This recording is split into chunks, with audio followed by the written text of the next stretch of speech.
um milagre em mim. Jesus, realiza um milagre em mim. Senhor, eu necessito da tua intervenção na minha vida. Ache o seu lugar, sente-se. Realiza um milagre em mim. Jesus, realiza um milagre em mim. Senhor, eu necessito da tua intervenção na minha vida.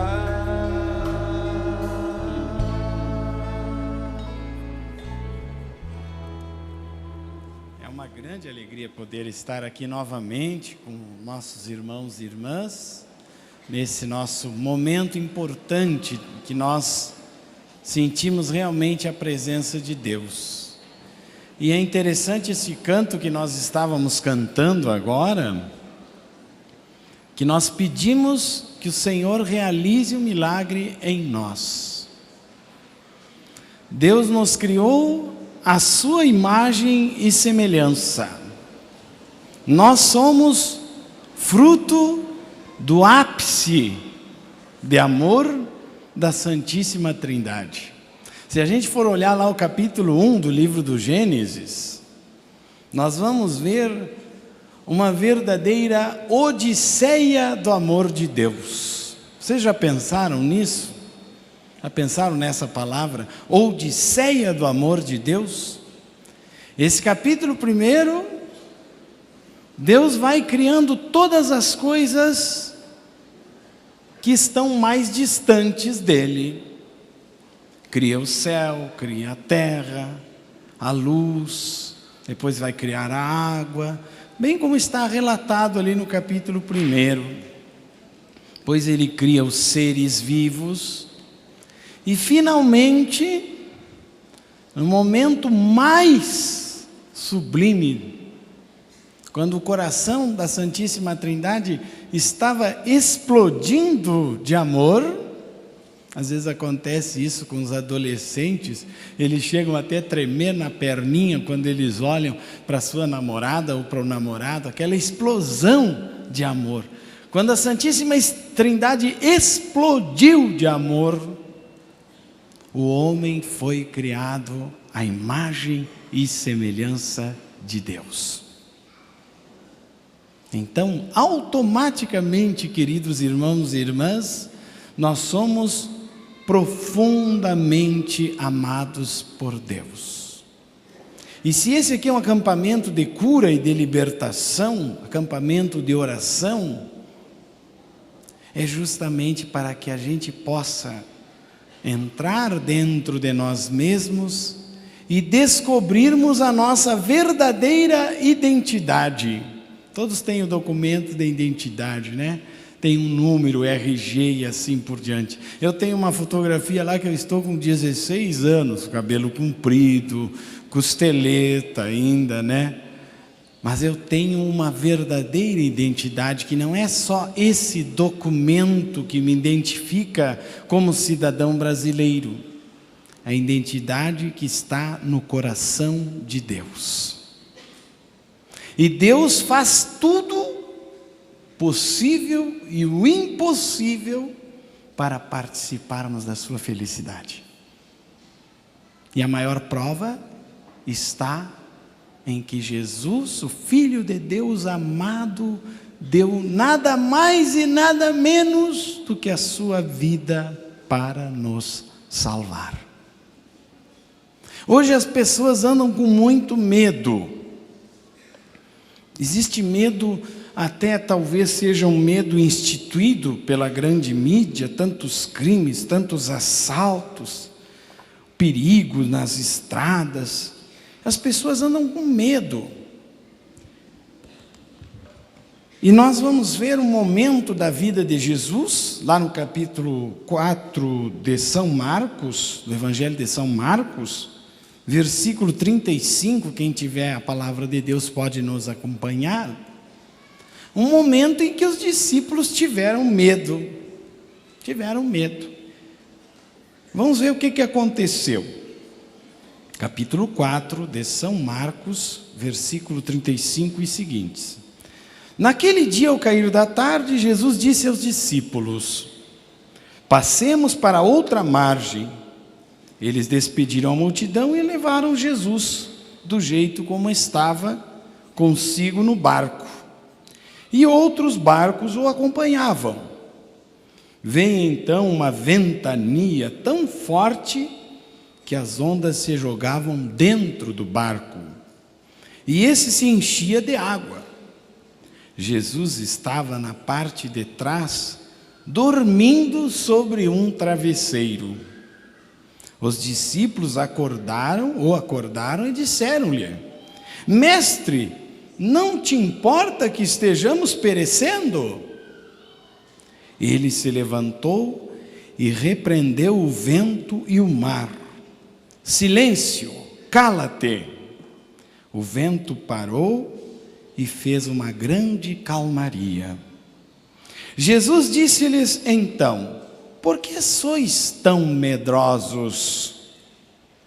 Ainda não tendes fé? Eles sentiram grande temor e comentavam uns com os outros: quem é esse a quem obedecem até o vento e o mar? Eu quero repetir esse versículo que Jesus falou. Por que sois tão medrosos? Ainda não tendes fé? Nós sabemos, irmãos, que o inimigo de Deus, ele é o pai da mentira.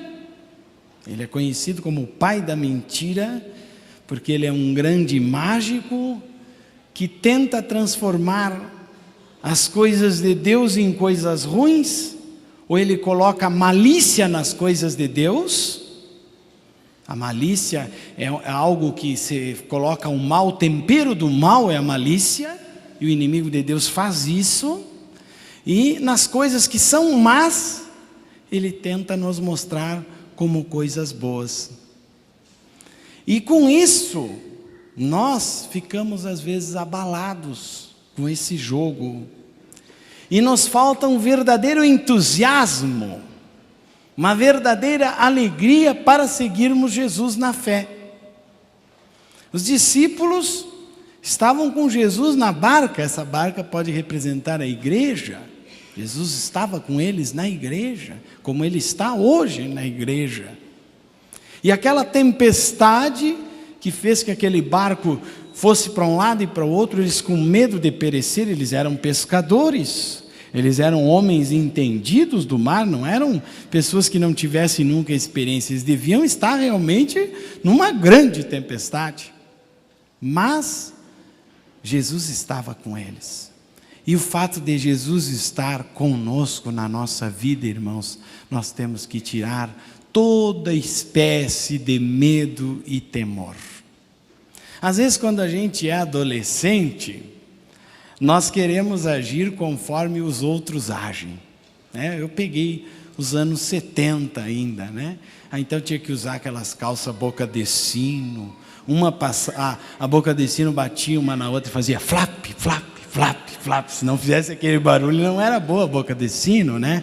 Apertada em cima, larga embaixo, um cinturão, uma fivela grande assim, o pessoal tinha que andar meio curvado por causa daquela fivela de tão pesada que era.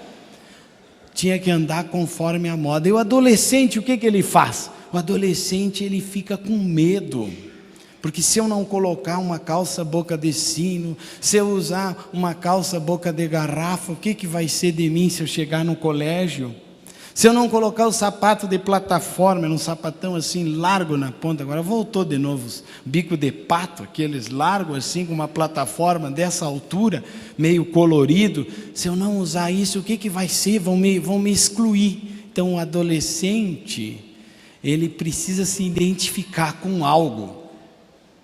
Por isso que os grandes meios de comunicação manipulam os adolescentes. Através de uma moda, através de filmes, através de músicas, através da imoralidade, da pornografia. muitos adolescentes são manipulados porque têm medo. Medo. E nós hoje podemos ter essa mesma atitude. O que vão falar de mim? O que a minha família vai falar agora se eu começar a ir à missa todos os dias? Vão me chamar de Carola. Ah, tu é uma Carola, tu é uma beata. Tinha assim, uma senhora que ia no cabeleireiro de manhã, na manicure de tarde, no pedicure de noite, todos os dias. De repente, ela veio aqui na Canção Nova, fez um acampamento, chegou em casa e disse: vou fazer meu cabelo, as minhas unhas, dos pés e das mãos, uma vez por semana.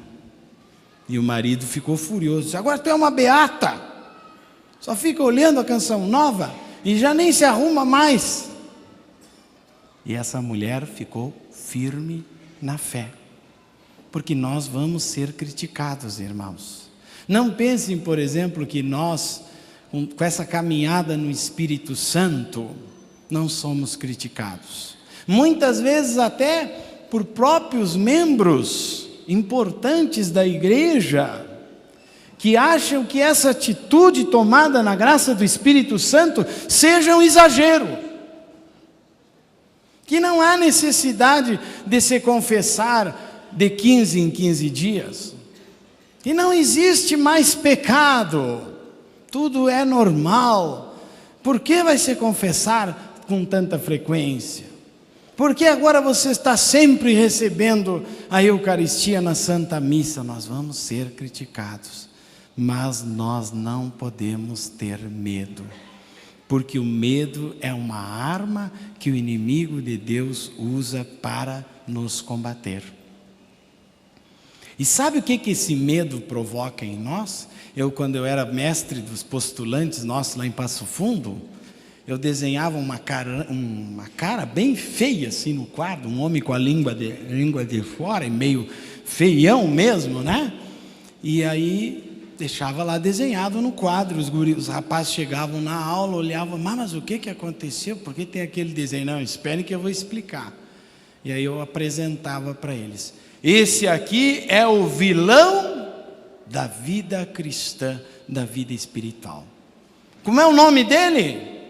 Aí os guris ficavam tudo perguntando: como é que será o nome dele? Imediatismo. Imediatismo. É o maior vilão que nós temos na nossa vida espiritual. Porque nós achamos: eu já fiz isso, alguém já me colocou as mãos sobre a minha cabeça, agora eu já tenho que ser santo, não vou cometer mais pecado, não vou falhar mais, não vou viver uma vida mais alienada como eu vivia. Não, meus irmãos, imediatismo, ele é terrível. E muitas vezes o medo nos leva a encontrar respostas imediatas até para problemas profundos que nós temos. Existem traumas que estão estagnados dentro do nosso coração e que só mesmo o Divino Espírito Santo poderá nos libertar. Existem certas contaminações. Quando eu falo em contaminação, não é uma contaminação assim externa, porque pode acontecer também uma contaminação externa, de nós irmos num lugar que não é abençoado por Deus e ficarmos contaminados. Mas existe uma outra contaminação que é muitíssimo mais perigosa do que essa, que é a contaminação interna, a contaminação espiritual. E hoje existem muitas religiões light. Eu preciso me alimentar com produtos diet. Eu tenho problema no sangue de açúcar. Sou muito doce demais, então aí tem que diminuir o doce, né? Mas hoje as religiões diet, as religiões light, poder da mente. Você tem poder sobre si mesmo. Já Santo Irineu, discípulo de São Policarpo, escreveu uma obra maravilhosa, até recomendo para vocês lerem, contra as heresias. E lá no século IV, se não me engano, ou terceiro, ele já falava da gnose, que é a tentativa do homem por si mesmo ser o máximo. Pelo poder da minha mente, pelo poder do meu eu consigo tudo. E não é assim, irmãos. Se nós estivermos ausentes da graça de Deus, nós não podemos nada. E não vai ser com essa falsa religião, a gente diz, no sentido que não me leva a um sentido verdadeiro. Porque a palavra religião significa ligar as coisas do mundo, da minha vida, com Deus. Trazer Deus para o mundo, trazer Deus para a minha pessoa. Eu preciso estar ligado. Por isso que eu represento, às vezes, lá quando estou pregando, lá para o Alegrete, Uruguaiana, nós temos pessoas do Alegrete que estão aqui, que o demônio pode ser representado por uma ferramenta muito conhecida, que os eletricistas usam muito, que é o alicate. Não sei se é alicate ou alicatre, tem gente que usa das duas maneiras. O que o alicate faz? Ele corta o fio. O que o demônio quer fazer conosco? Ele quer cortar o nosso relacionamento com Deus. E se nós formos medrosos, e se nós formos imediatistas, quisermos resposta imediata para tudo, nós vamos cair no relativismo, que é o grande problema que nós falávamos ontem, que o Papa Bento XVI disse, e nós estamos sobre a ditadura do relativismo. O que é o relativismo? Tudo o que puder, que seja para o meu benefício imediato, eu vou usar. E aí vem como consequência que as pessoas não querem aceitar o presente que Deus nos deu, que é o Cristo crucificado e ressuscitado. Essa é a verdade única que nós precisamos aceitar na nossa vida, irmãos.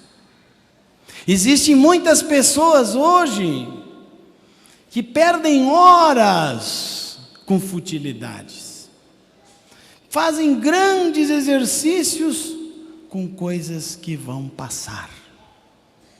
Irmãos, a paixão e morte de Jesus é um grande exemplo daquilo que vai acontecer conosco, com os cristãos. Porque no momento em que eu aceitar Jesus na minha vida, eu não vou poder mais ter medo. Não posso ser uma pessoa medrosa. Antes de receber a graça do Espírito Santo, olha, jamais poderia estar aqui, porque tudo tinha que ser muito bem calculado, muito bem projetado. Depois que a gente recebe o Espírito Santo, a gente vai conforme Ele vai nos indicando a nossa caminhada. Essa racionalidade hoje que as pessoas têm, é uma racionalidade que muitas vezes faz que a fé fique pequena. A fé e a razão têm que andarem juntas, mas muitas vezes nós queremos justificar as nossas fraquezas a partir da razão.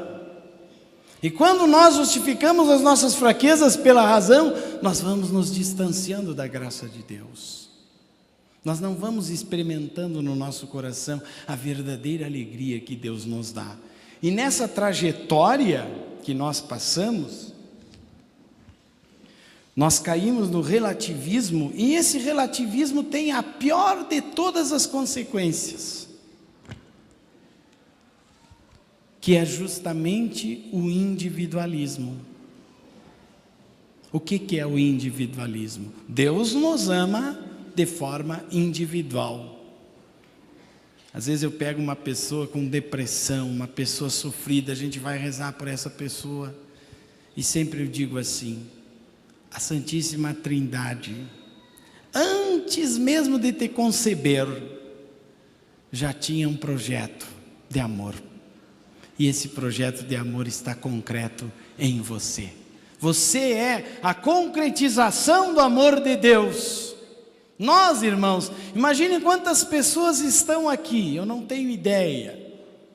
Nós todos somos uma individualidade, somos um indivíduo, porque Deus nos ama individualmente. Deus nos deu um carisma individual para cada pessoa.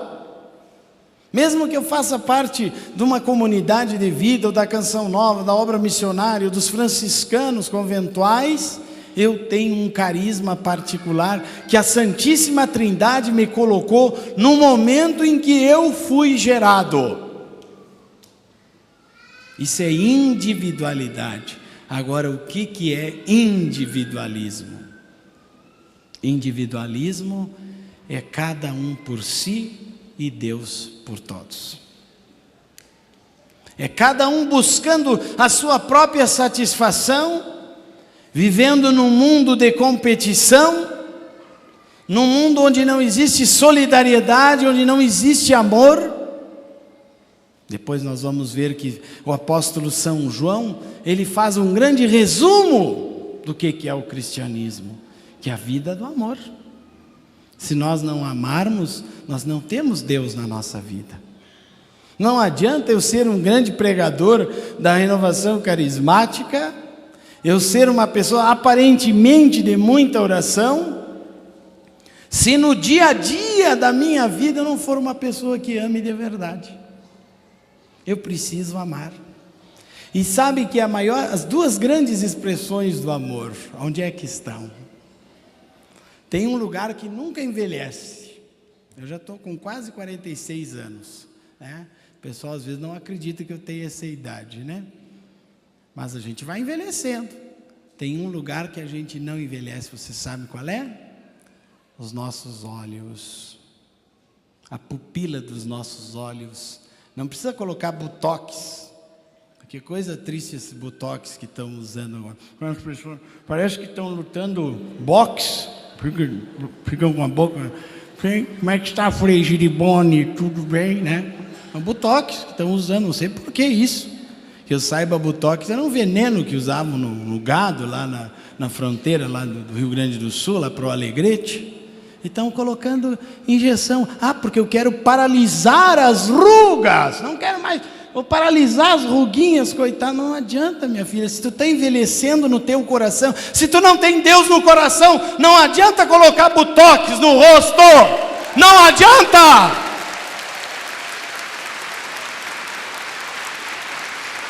Porque é só Jesus que pode nos renovar, irmãos. É só nós comungando na graça de Deus, numa vida dos sacramentos, uma vida de oração, uma vida de penitência, de alegria produzida por Cristo.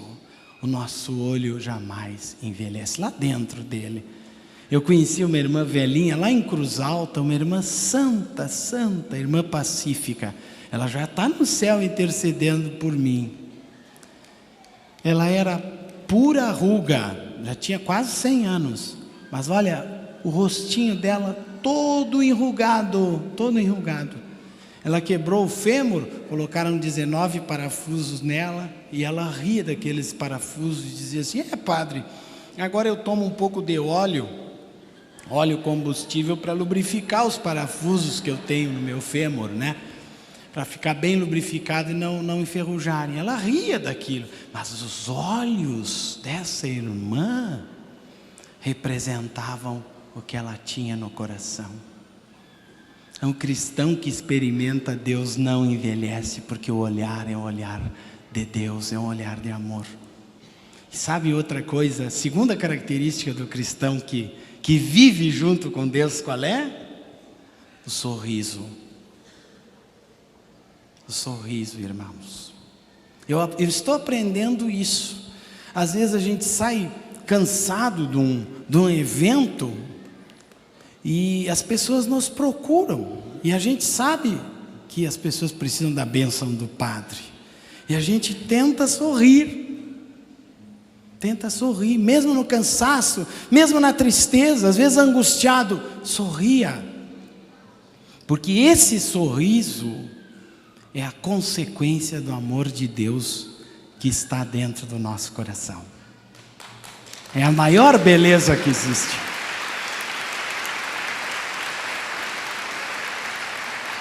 E nós estamos, irmãos, numa sociedade cheia de pessimismo. Nós estamos num mundo cheio de pessimismo, de tristeza, de angústia. Como é que nós vamos andar tristes e angustiados se eu recebo, com a graça de Deus, diariamente o Cristo glorioso que está na Santíssima Eucaristia, que é o melhor remédio que existe para qualquer doença, para qualquer opressão que nós podemos sentir, qualquer angústia. Jesus na Eucaristia.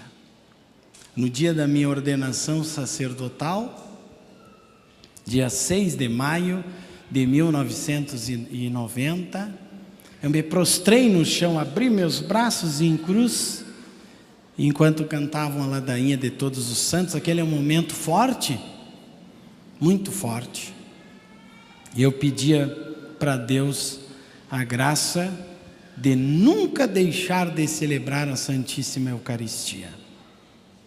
Estou fazendo 20 anos de sacerdócio, não passei nenhum dia, com exceção das sextas-feiras santas, que não se celebra a missa, nenhum dia sem celebrar a Santíssima Eucaristia. É uma grande alegria, irmãos.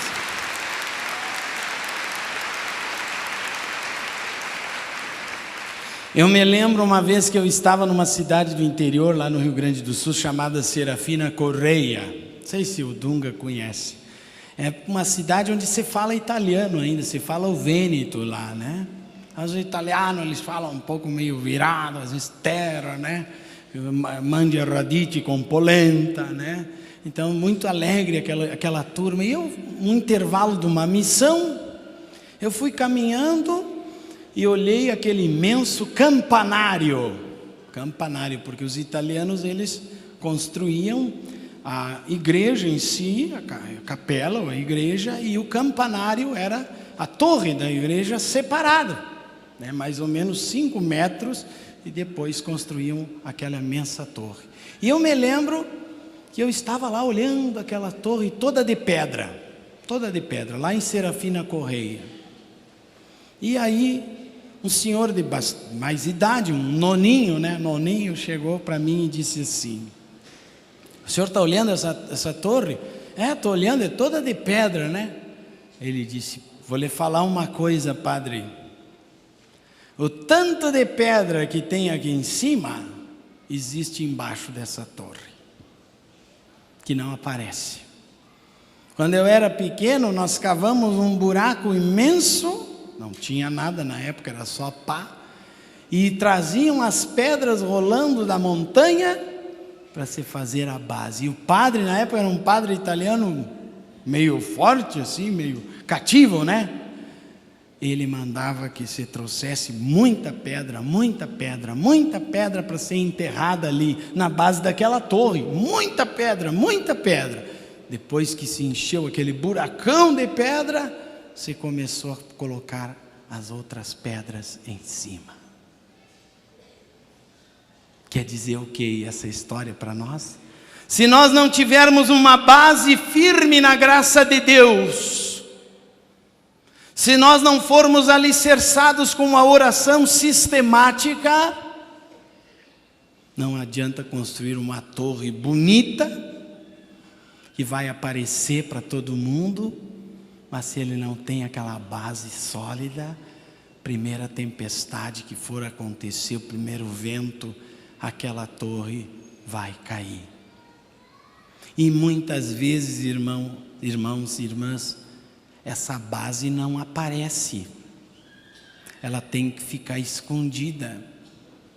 Eu sei que aqui nesse encontro existem muitos líderes de movimentos, especialmente da renovação carismática católica.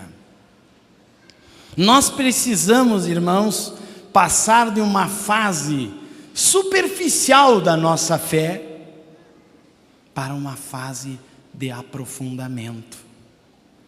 Precisamos estudar os santos padres da igreja, o que eles têm para nos dizer, que é uma preciosidade para o mundo de hoje. Hoje eu estou lendo Santo Agostinho, todas as obras de Santo Agostinho, Importantíssimo o que ele nos apresenta, inclusive sobre a Sagrada Escritura, porque a Bíblia, pessoal, não é um livro científico, é um livro da graça de Deus. Nós precisamos ler a Bíblia com o coração.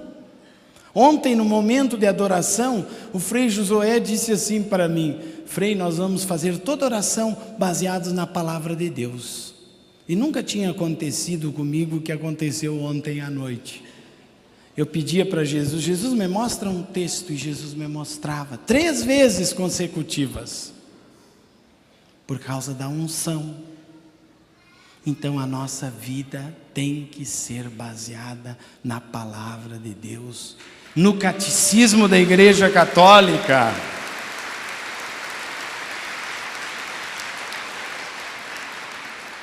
Porque tem muita gente, tem muitos católicos que do nada mudam de religião. Existe o tal do fenômeno macaquinho, não sei se se conhece. Que é o fenômeno macaquinho. O macaco tem 4 patas e um rabo. Aliás, eu até hoje não sei cientificamente como é que ele comanda o rabo. Como é que ele deve ter uma parte do cérebro específica para o rabo, para ele poder se segurar nas árvores com o rabo, né? Parece que ele tem mais agilidade no rabo do que nas mãos. Como é que ele pode se segurar num galho? Fenômeno macaquinho. Eu era católico. Agora eu sou de tal denominação. Não, mas eu briguei com aquele lá, me fizeram uma coisa, já vou para outra denominação. Mas agora eu vou pular. Pula de galho em galho. E nós temos muitos que se dizem ex-católico, como não existe ex-padre. Padre uma vez ordenado, não tem ex, é padre para o resto da vida. Eu sou ex-católico, não tem conversa, meu filho. Ninguém mandou você ser batizado. Está batizado, agora te rala, tu vai ter que ser de Cristo para sempre. Não pode mudar de religião.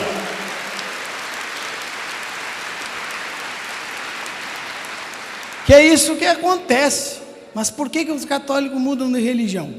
Não leem a palavra de Deus, não estudam o catecismo, não rezam. Eu tinha um professor de teologia, um grande professor, que ele dizia assim: padre que não reza vira boi. Ele dizia isso na lata para nós. Padre que não reza vira boi, quer dizer, vai começar a pastar no campo. E pode acontecer conosco também, se nós não formos pessoas de oração, de reflexão, de fraternidade. Irmãos, nós estamos lá no extremo sul do Brasil, na diocese do Rio Grande, e a nossa cidade está crescendo de uma forma extraordinária devido à questão naval, né? Das indústrias que vão fazer as plataformas dos navios e assim por diante.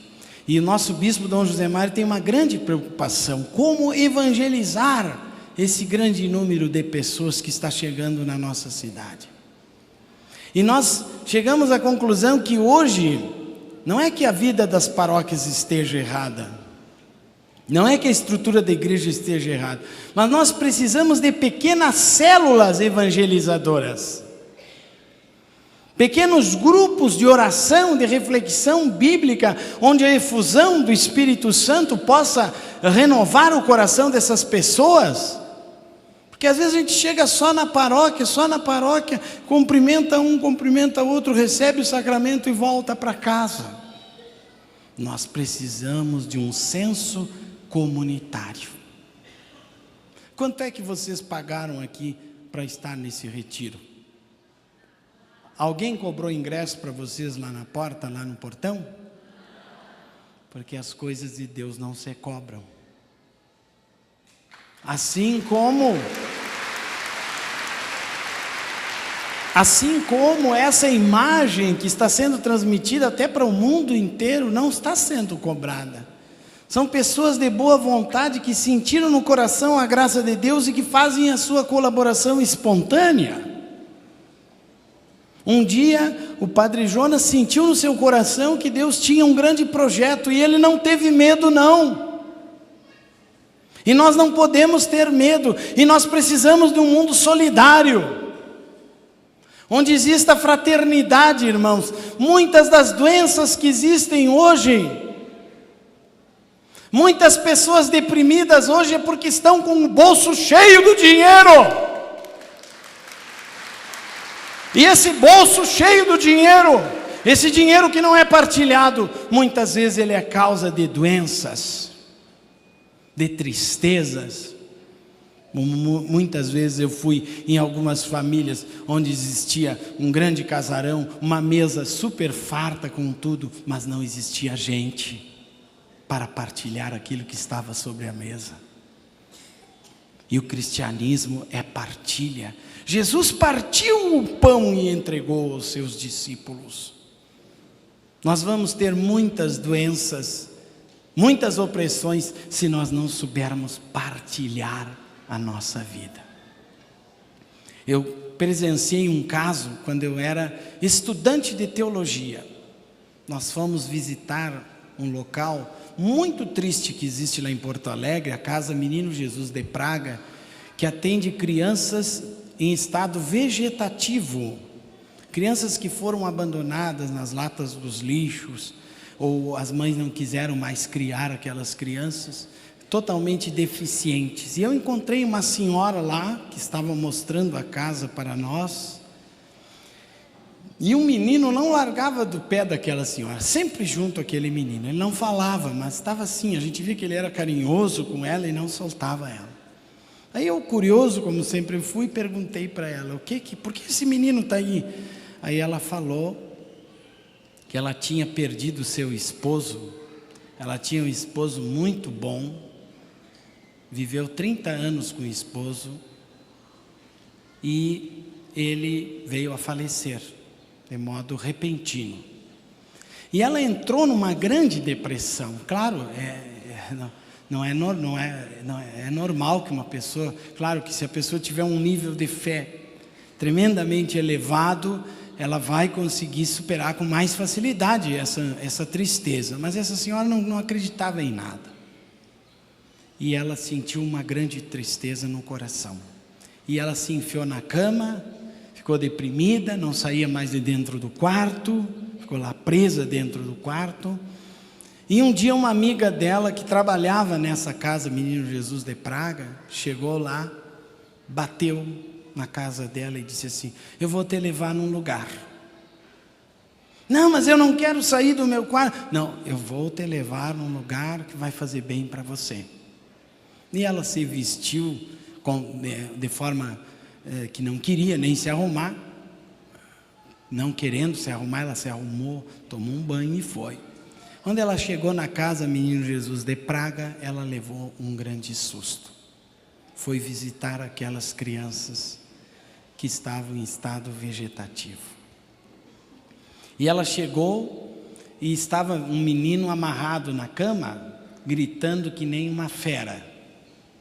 Ele gritava que nem uma fera, eles tinham que amarrar porque ele se mordia, estava no máximo assim de estado nervoso excessivo, podemos dizer assim, quase que uma obsessão, porque ele tinha sido também esquecido numa lata de lixo. E aquela mulher ficou tão emocionada quando viu aquela criança, que ela pensou em curar ele. Mas ninguém podia se aproximar daquele menino, de tanta violência que ele tinha no coração. E aí ela ficava, todo dia ela entrava dentro do quarto onde estava a criança, ficava 2 metros de distância do berço onde ele estava amarrado e dizia: eu te amo, eu te amo. E começou a dizer várias vezes para aquela criança: eu te amo, eu te amo. E ela foi se aproximando, conseguiu desamarrar a criança, conseguiu dar leite para a criança, que ele não permitia, era tudo a força o que ele recebia, faziam nele tudo a força, para que ele não morresse. O sentido de autodestruição que essa criança tinha era tão grande, devido ao ódio que ele havia absorvido da sua própria mãe, da circunstância infeliz que ele tinha sido gerado dentro do ventre da sua mãe. E essa senhora curando aquele menino, ficou curada da depressão. Ficou totalmente curada.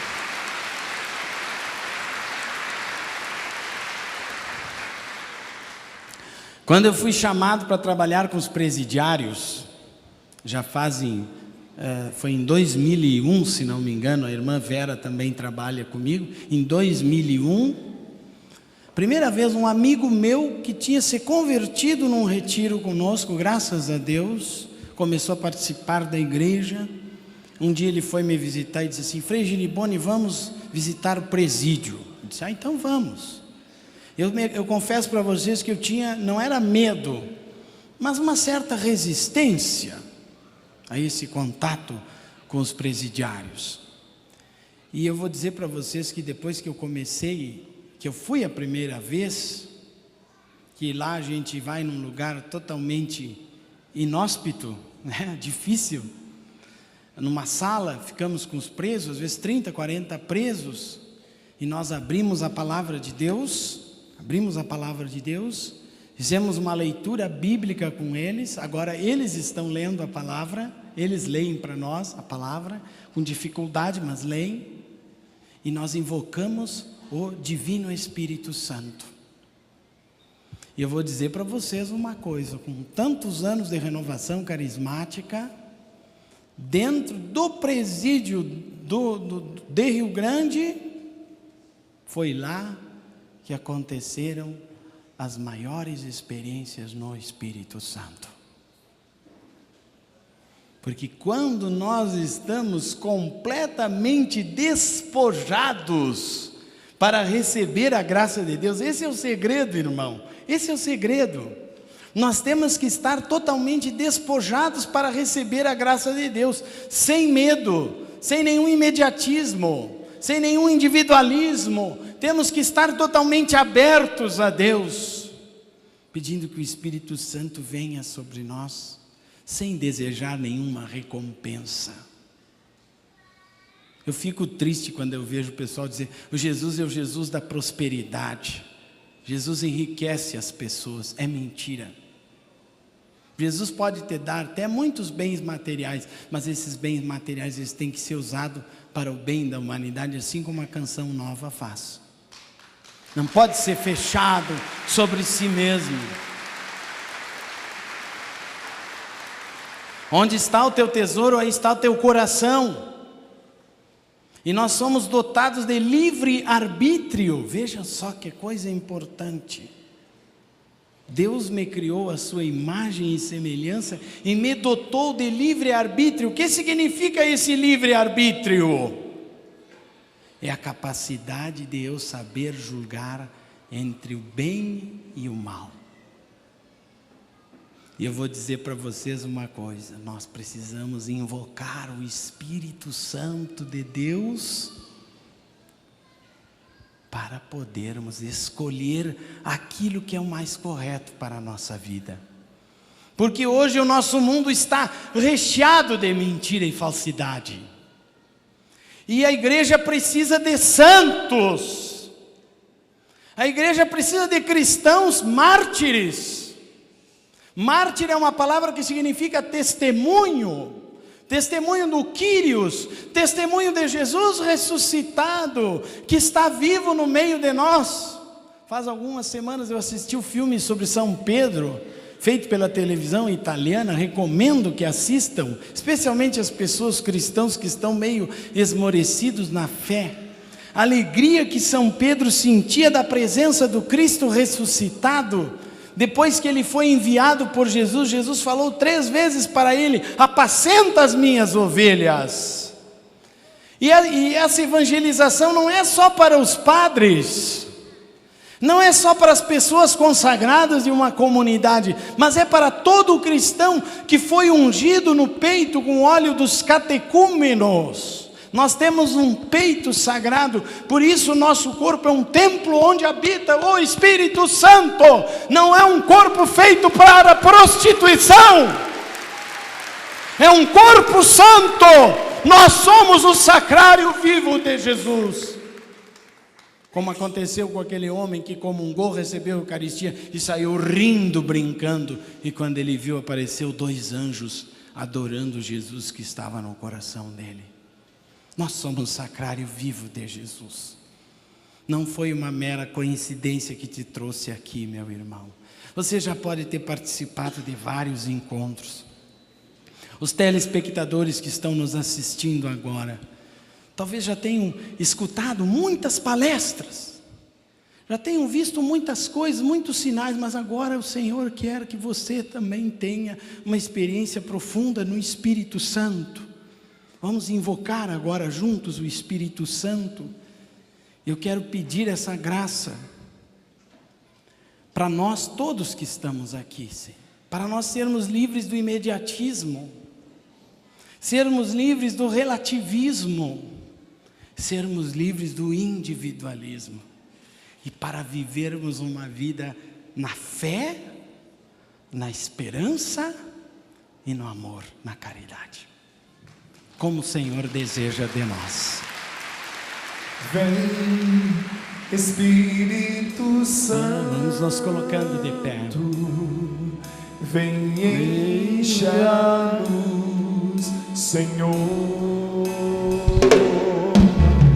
Vem, Espírito Santo, vem, encha-nos, vem, sela-nos, Senhor. Mais uma vez. Vem, Espírito Santo, vem, encha-nos, Senhor. Vem, Espírito Santo, vem, encha-nos, vem, sela-nos, Senhor. Vem sobre nós, vem sobre nós e nossos filhos, sobre toda a gente, raça e nação. Vem, Senhor, e renova a face da terra. Vem, encha-nos, vem, sela-nos, Senhor.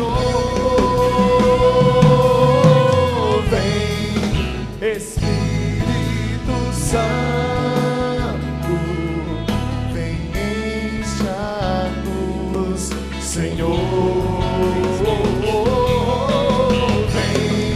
Espírito Santo, vem, encha-nos, vem, sela-nos. Vem hoje aqui, vem hoje aqui, amigo do céu, amigo do céu. Fica conosco, ajuda-nos, ajuda-nos, indica o caminho e o seguirei. Levanta os seus braços, encha-nos, vem, encha-nos, vem, sela-nos, Senhor. Vem, Espírito Santo, vem, encha-nos, Senhor. Vem, Espírito Santo, vem, encha-nos, vem, sela-nos, Senhor. Vamos fechar os nossos olhos agora. Fecha teus olhos agora. Você que está nos acompanhando também pela TV Canção Nova, fecha teus olhos agora. E vamos pedir juntos a graça do Espírito Santo sobre nós. Vem, Espírito Santo. Vem sobre o meu coração, sobre a minha vida. Vem, Espírito Santo, sobre a minha família. Faça, Senhor, que o teu amor transforme os nossos corações. Que nós sejamos livres de todas as amarras do inimigo, de todo medo, de toda tristeza.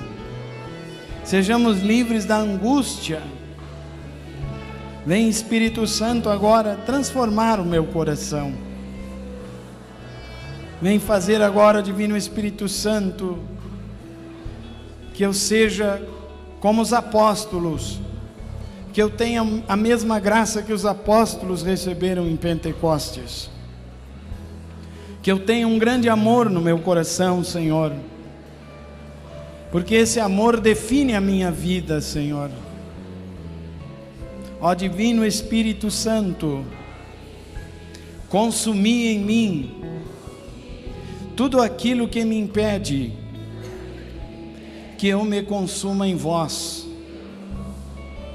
Ó Divino Espírito Santo, consumi em mim tudo aquilo que me impede que eu me consuma em vós. Vai entregando agora todo o teu medo, vai entregando para o Senhor aquilo que te deixa com medo. Você tem medo da tua saúde, dos exames que você vai ter que fazer.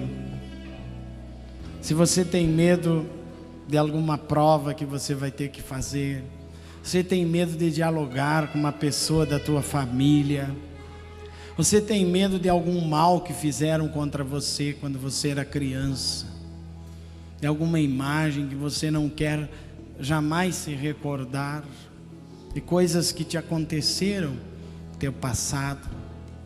Você tem medo de dormir à noite com a luz apagada, qualquer tipo de medo, mas nós queremos agora que o Divino Espírito Santo nos tire todo medo, toda opressão que nós temos no nosso coração. Às vezes nós nem sabemos quais são as raízes dessa opressão, então nós queremos pedir que o Espírito Santo nos tire as raízes de qualquer opressão que nós possamos ter no nosso coração.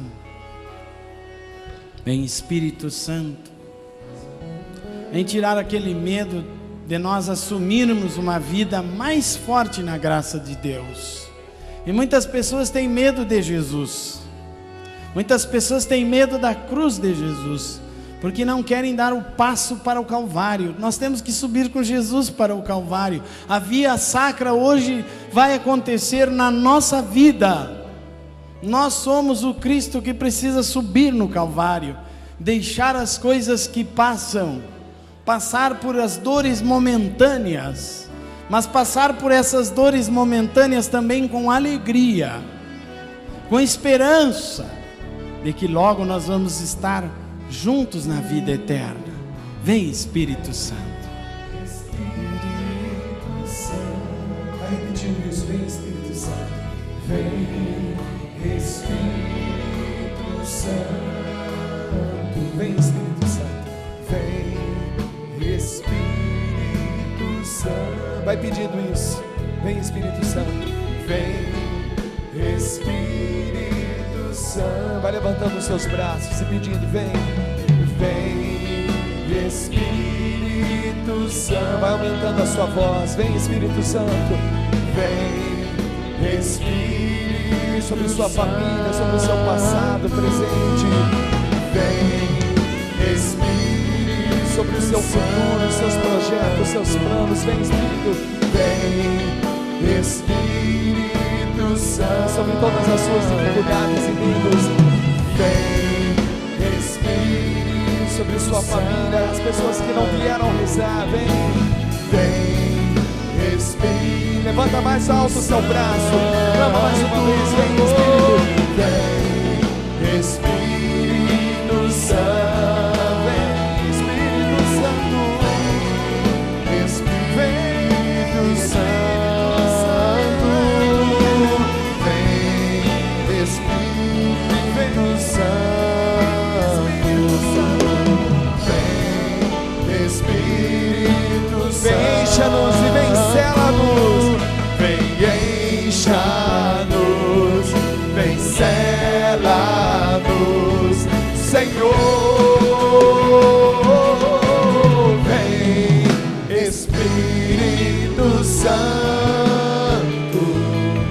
vem encha-nos, Senhor.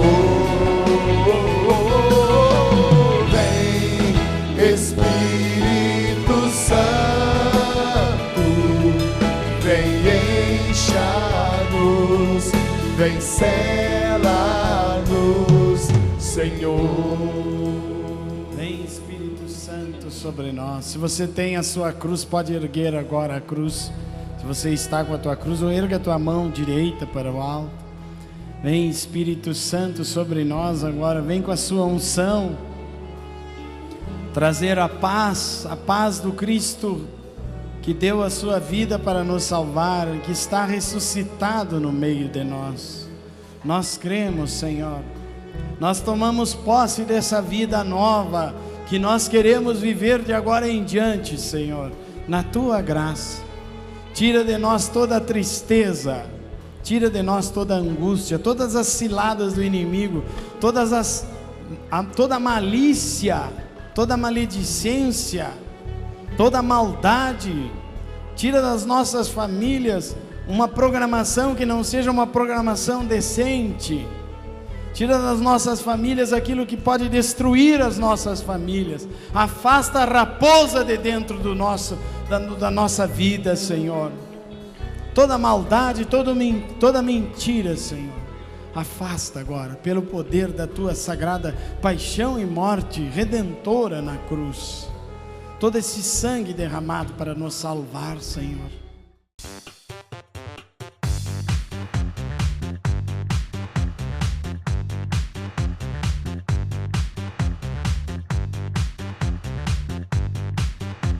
CançãoNovaPlay.com. Assine já!